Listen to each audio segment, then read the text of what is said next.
l'heure, on accueille une intervenante qui a travaillé 8 ans pour le festival de musique We Love Green. Elle a également travaillé pour la COP 21 au ministère de l'écologie avec son associé Victor Coeur, le bien nommé Victor Coeur comme le cœur. Elle se fait fort aujourd'hui de mettre en relation entreprises et associations qui ne se parlent pas assez selon elle et selon Victor, qui ne se parlent pas assez sur la thématique de la RSE. Leur structure s'appelle SOQO, S-O-Q-O. C'est une entreprise de l'économie sociale et solidaire. Voici Najma Sourok.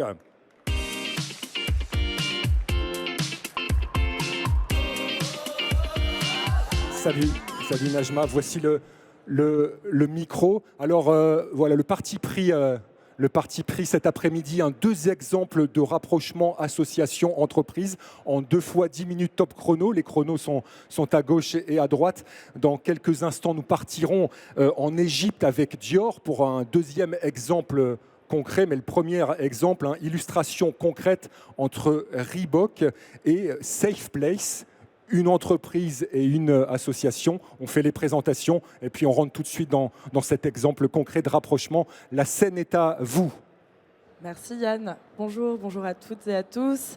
Effectivement, premier exemple avec Reebok, que vous connaissez certainement tous. Effectivement, une problématique d'une entreprise qui souhaite s'engager, une marque internationale d'équipements sportifs et qui ne sait pas vraiment comment s'y prendre. Et donc du coup, elle se positionne, elle se questionne. Il y a un chef d'orchestre, mais il est un peu loin dans l'équipe. Et il se demande comment allier RSE et communication. On leur propose un parti pris, celui de s'engager auprès d'une association locale sur un territoire précis. Et du coup, on démarre effectivement par se questionner sur quelles sont leurs valeurs et comment... Hop, pas du tout.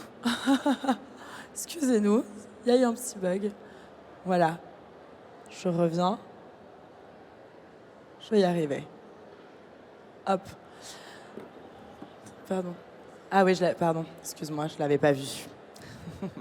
Donc effectivement, la problématique d'une entreprise qui souhaite s'engager auprès d'une association et comment allier et trouver cette bonne association.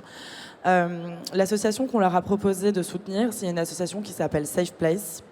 Safe Place, c'est quoi? C'est une plateforme qui encourage les discussions, les échanges et la prise de parole autour des sujets écoféministes et sur les enjeux effectivement LGBTQIA+, également. Et pourquoi on a fait ce rapprochement entre Reebok? Parce que les droits humains étaient au cœur de leur stratégie. Et effectivement, on a trouvé qu'une association qui agissait concrètement à Paris notamment, mais qui va se développer effectivement sur le territoire national de plus en plus grâce à ce soutien de cette entreprise. Ça faisait sens parce que les filles, elles avaient besoin pour lancer ce programme de sororité et d'échange, elles avaient besoin d'un soutien, d'être en fait accompagnées par une entreprise et que ce ne soit pas que sur un temps fort de leur projet, mais pouvoir le réaliser vraiment sur la durée. Donc l'idée, c'est de piloter cette collaboration, mais déjà de la construire ensemble avec l'association et l'entreprise.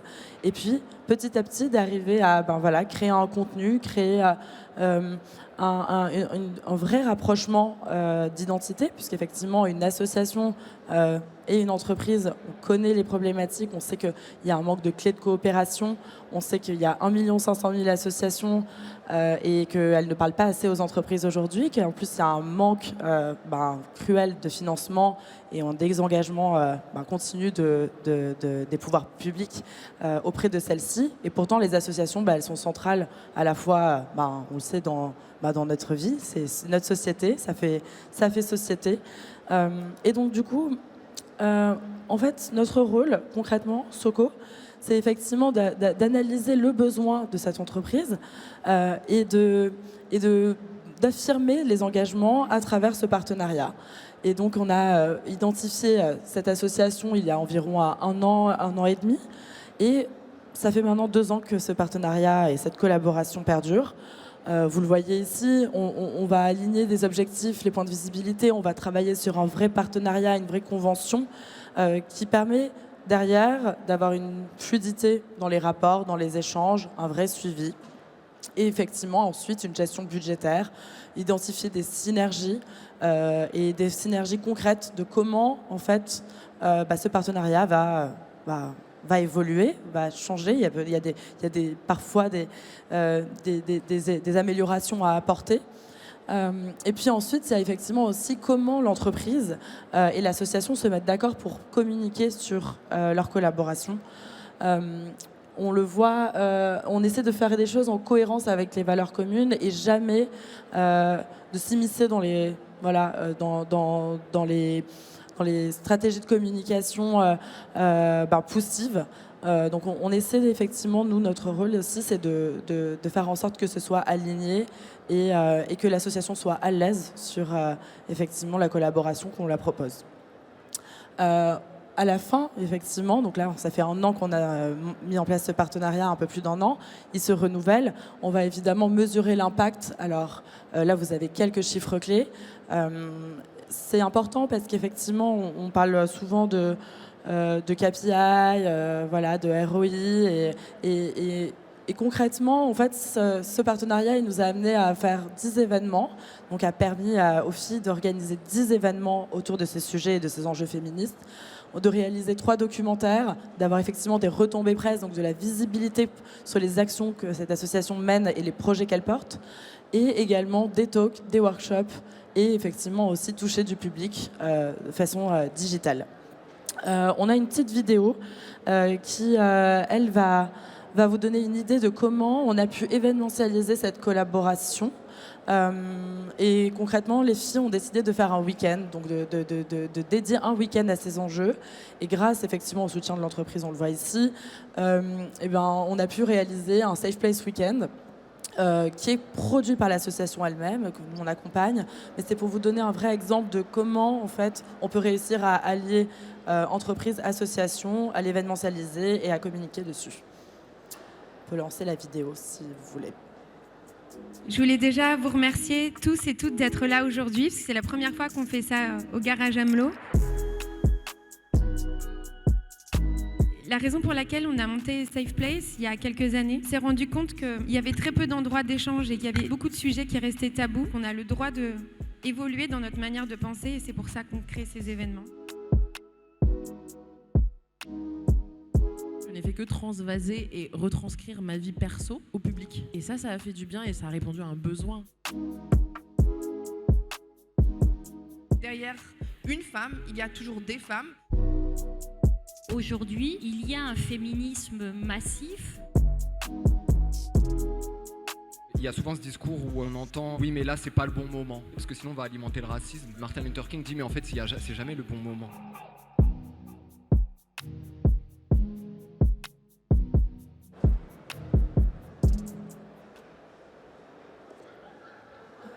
Donc voilà, vous avez un aperçu effectivement de la vidéo produite par l'association.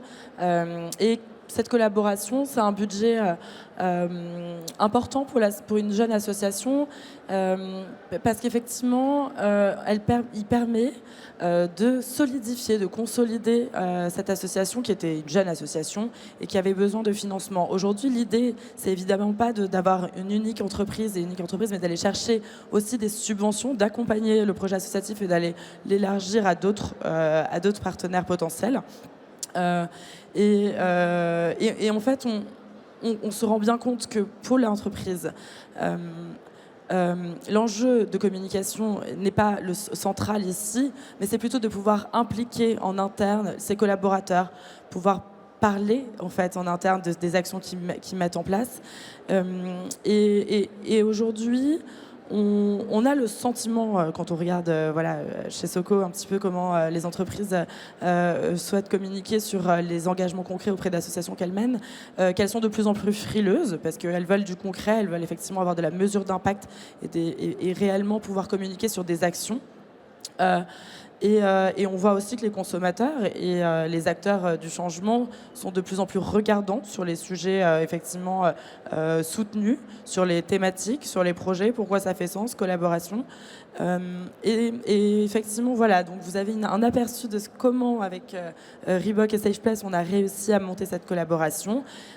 Et je vais passer tout de suite au deuxième case study, on peut dire, qui est celui qui, là, se rapproche vraiment de l'événementiel. C'est comment on peut avoir un impact environnemental et social et sociétal quand on parle entreprise et quand on parle surtout luxe. Avec l'exemple de ce que l'on a pu mettre en place en Égypte lors du défilé Dior au Caire. Donc effectivement, cet accompagnement qu'on a pu faire en Égypte, il est effectivement sur il y a un angle social important. On a le choix d'une entreprise comme Dior qui décide d'aller faire un défilé au pied des pyramides. Donc déjà, un sujet du territoire, un sujet social, un sujet évidemment de biodiversité. Et comment on s'y est pris on a effectivement choisi d'aller vers la circularité tout de suite et de se dire, OK, on va avoir des matériaux, on sait qu'on va avoir un impact local, on veut choisir au maximum des ressources locales, donc évidemment, on veut aussi les redonner localement.